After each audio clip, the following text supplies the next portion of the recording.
May 11th, 1989. My name is Joe Todd, and this is an interview with Mr. Herman Hinrichs. We're in Wilmington, North Carolina, and you live in Roseville, Minnesota. Right. Sir, when were you born? January 23rd, 1921. Where? St. Paul, Minnesota. St. Paul. You go through school there at St. Paul? I went through grade school. I never went to high school. You didn't go to high school? No, I went and started learning a trade. And I learned my trade before I went in the Navy. I was just a kid, but I had learned a trade.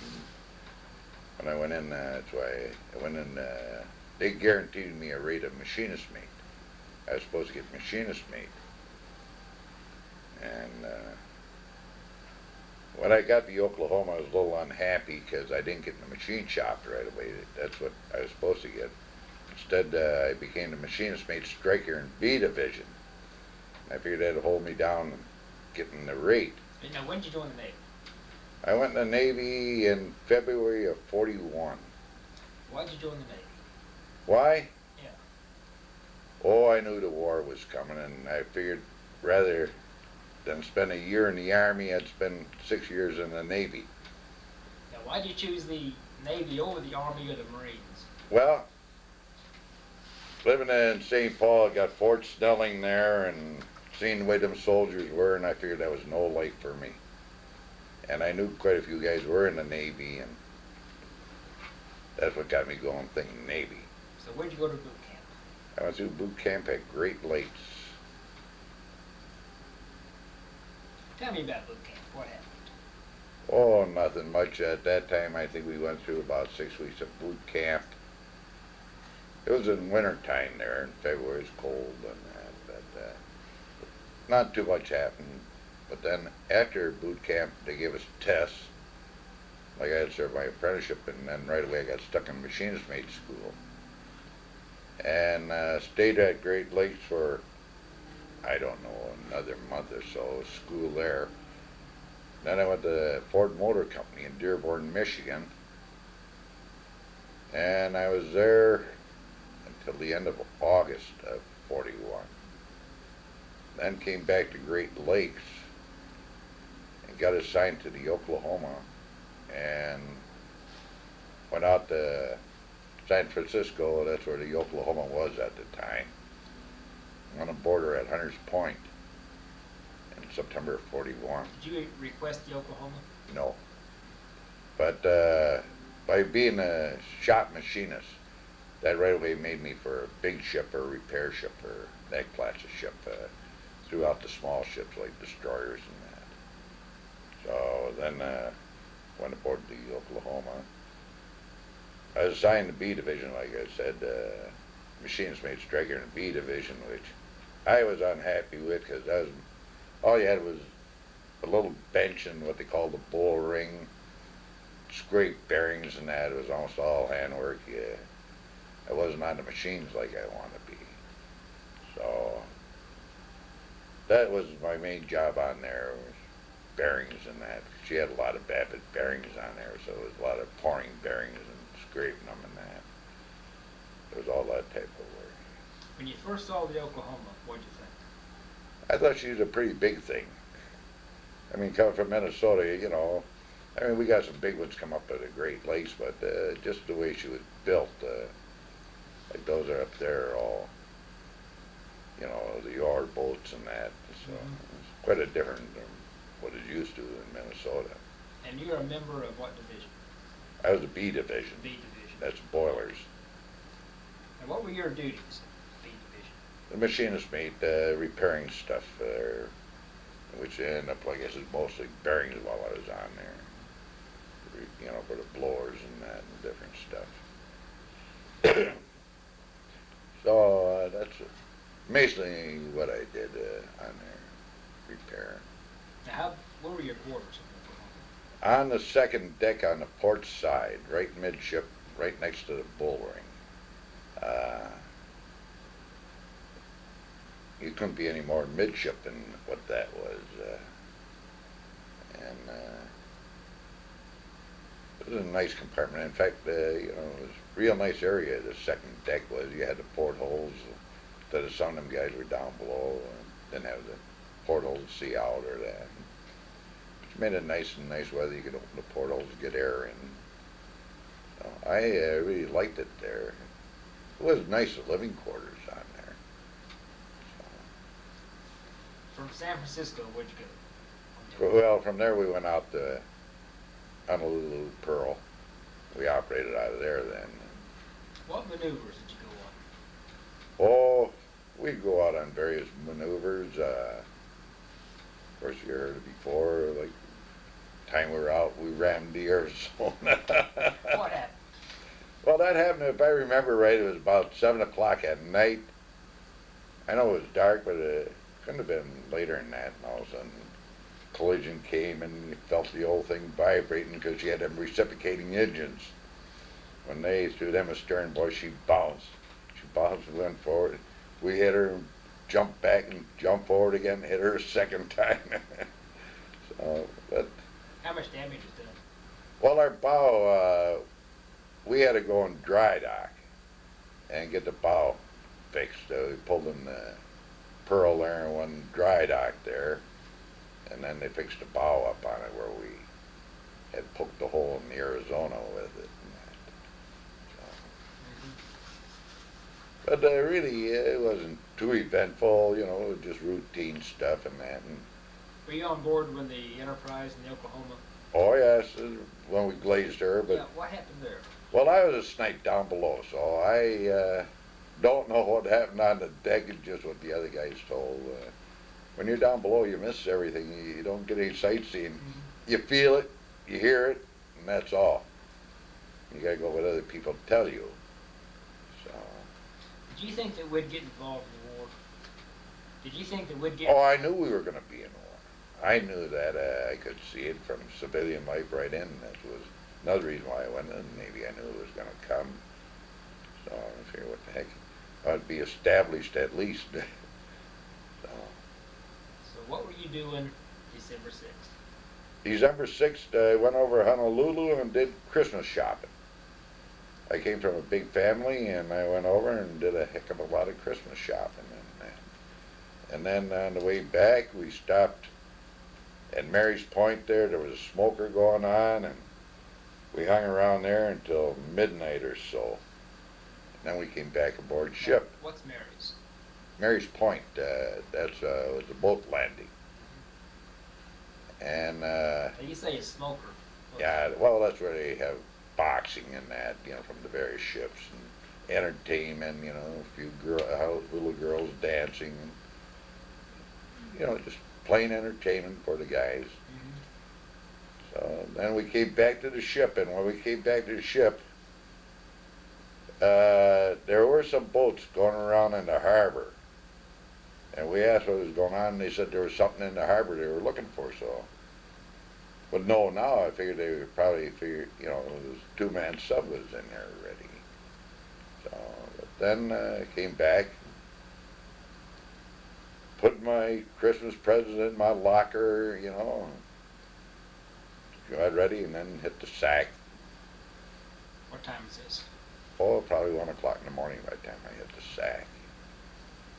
So then, like the Oklahoma, you had family style mess on there. You had to get up for breakfast because they had to pull the bunks up to drop the tables down so we could eat. We had family style mess. We didn't have mess halls like they have on the newer ships. So then we had breakfast and that, and of course you couldn't get in your bunk until they got the tables all cleaned, and the guys cleaned up the compartments, you know, swept the decks and that before you could drop the bunks on Sunday morning. So after we got done eating breakfast, I was gonna, while they were cleaning up, I was gonna get ready to do my whites. After being ashore, I always like to keep the whites clean. So that's when I was taking them out of my locker to get ready to wash them. When I was there at the locker taking the whites out, throwing them in a bucket where I was going to go to soak them and that. And word came. What'd you hear? But I hear the famous words, air raid, no shit, they're bombing Hickman Field. I think you heard that many a time. And right away I started going, and I think I in the morning hit the bull ring because I had to go through the bull ring. My battle station was in boiler control, which was on the third deck. And I in the morning hit the bull ring, I know, when the first torpedo came in. What's the bull ring? Well, that's where your uptakes were. It was right in center of ship. It was a big area where your uptakes and intakes were for your boilers and that. It was a big area on the Oklahoma. Like I said, as machinist mate striker, we had one corner in there where we had our bench and that did our work. And it was also a place where the boxers and wrestlers worked out in there. But I had to run through there to get on the starboard side of the ship to go down to boiler control. Well, in there is where the first torpedo hit. And then by the time I got to boiler control, which is my battle station, a couple more torpedoes had come in. Well, then this water tender, him and I had become pretty good friends. His name is Harry Hansen. And he came down, and a lot of guys weren't down there yet. And he asked me if I'd go forward and help him light off a boiler.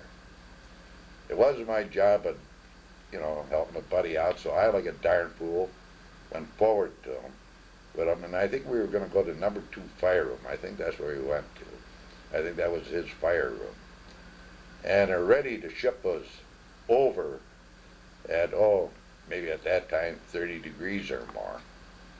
And we did go through the airlocks. The Oklahoma had airlocks where the fire rooms were under pressure. And we started to go down, and the fire room was flooding already down there. And evidently, about that time was when the Maryland chopped us loose because she dropped fast on its side, the Oklahoma did. And about that time, all the lights went out, and we had to work our way back. We went through the airlock. I remember we did secure the airlocks again. I don't know why. But then we were in the dark down there, and we had to work our way aft. The ship was over a good 90 degrees or more then already. And the steaming lockers down there were on the starboard bulkhead. And they had broke loose, and of course in the dark, when they had broke loose, the dust and all that come off. And of course, being in the dark, we thought we were gassed, you know, because we knew we were breathing something. It was the dust, no doubt. Well, then we had to work our way back to boiler control. And of course, the ship was going over mighty fast at that time. I mean, that thing was going over fast. Well, then we had to work our way horizontally just about to get, you know, instead of going up, you were going that way to get to the second deck. Well, by the time we got to the second deck, the only thing that was above water anymore, all the hatches were below water. The only thing was the starboard bulkhead, portholes were still above water.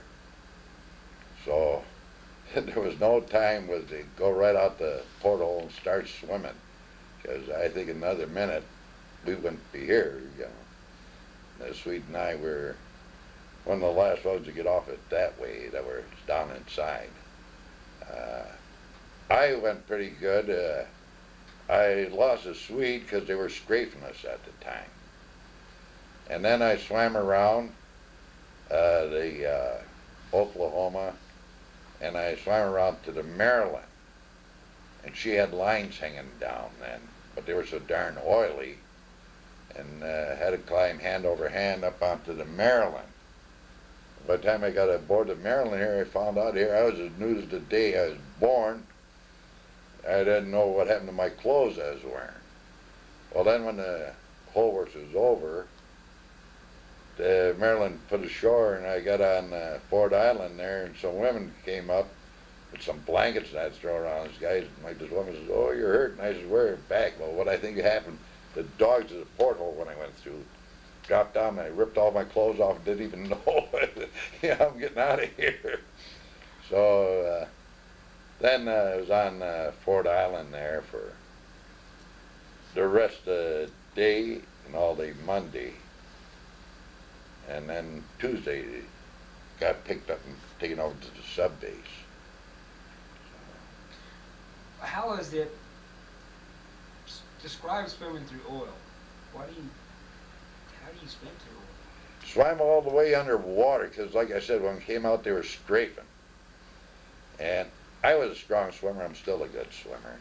And I went right under. Just come up, get a breath of air, and right back. I swam every inch of the way underwater. There was no swim, because that oil was burning and everything at that time. She was a mess in there. There was no way you could swim on the surface. Had to swim underneath water.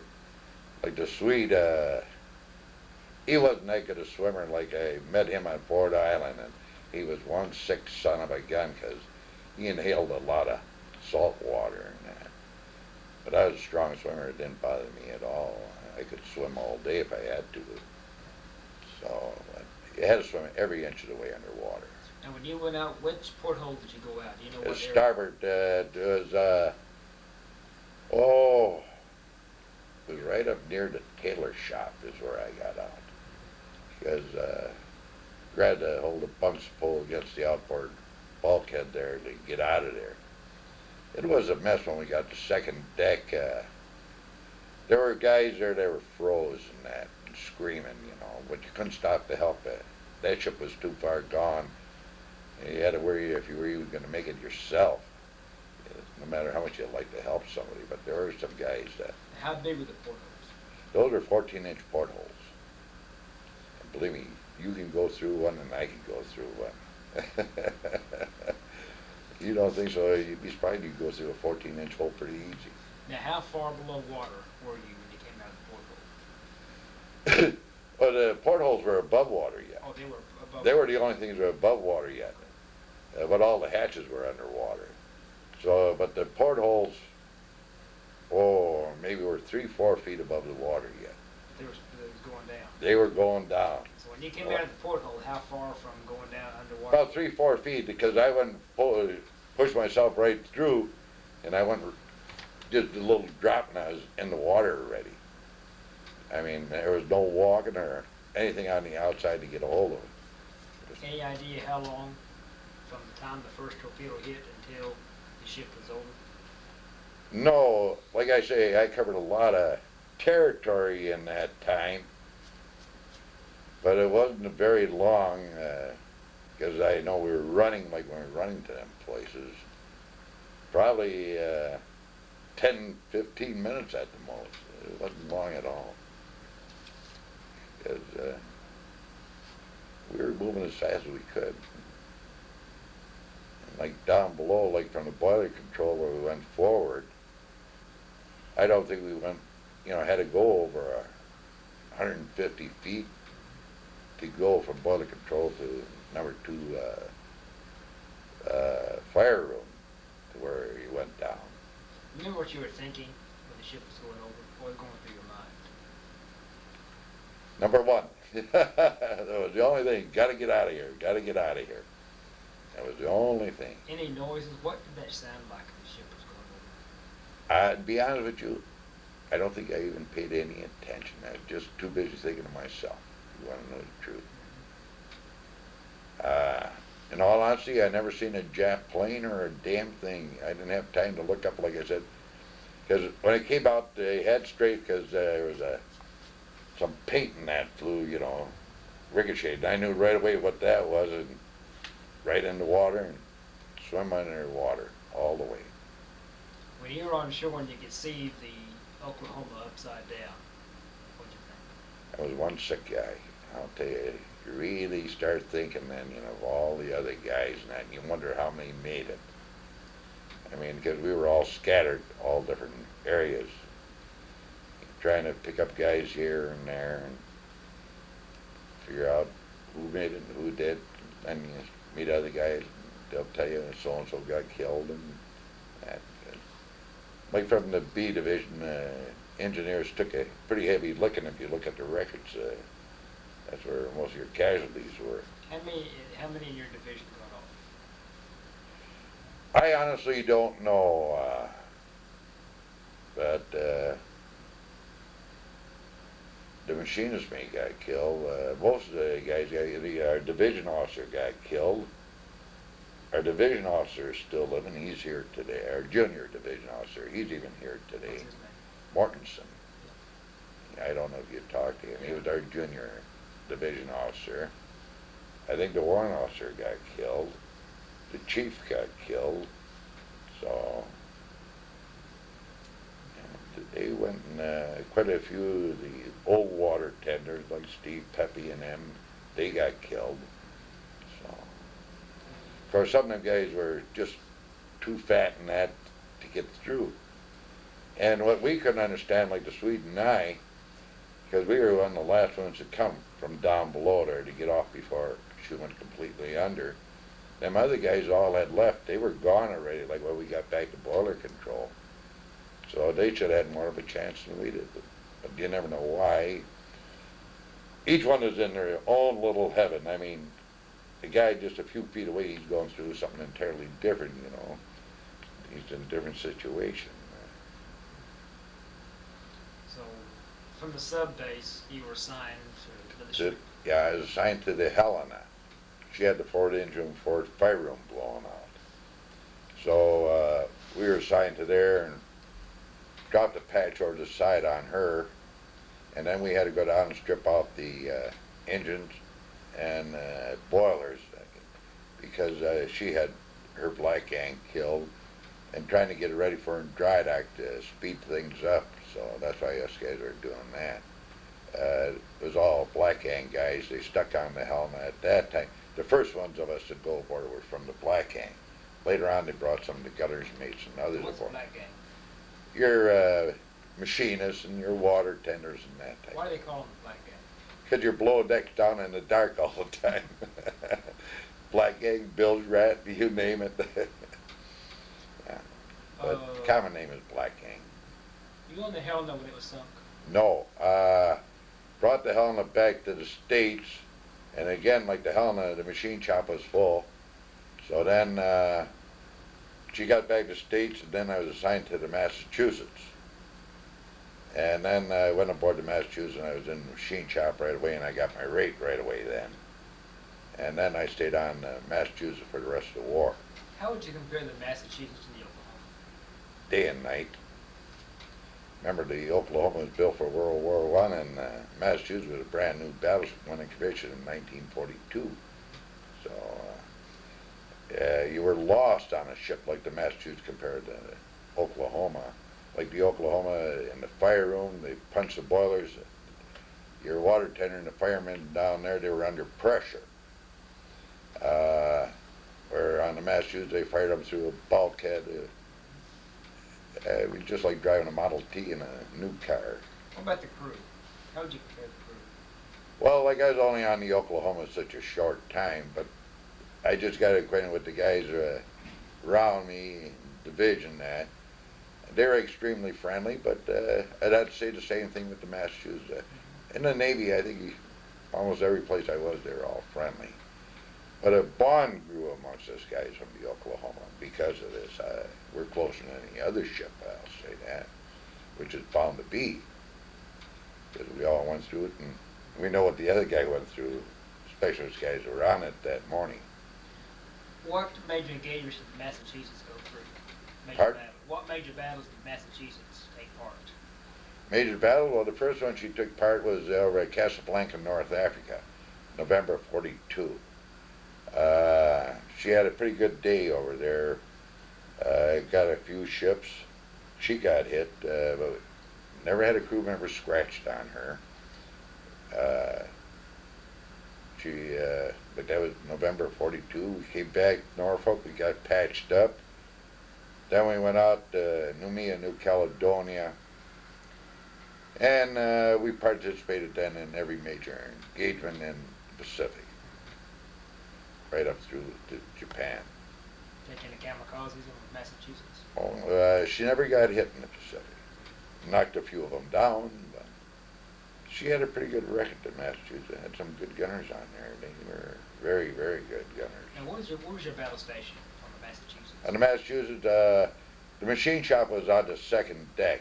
So she was an entirely different layout than even, say, this North Carolina here, the Oklahoma.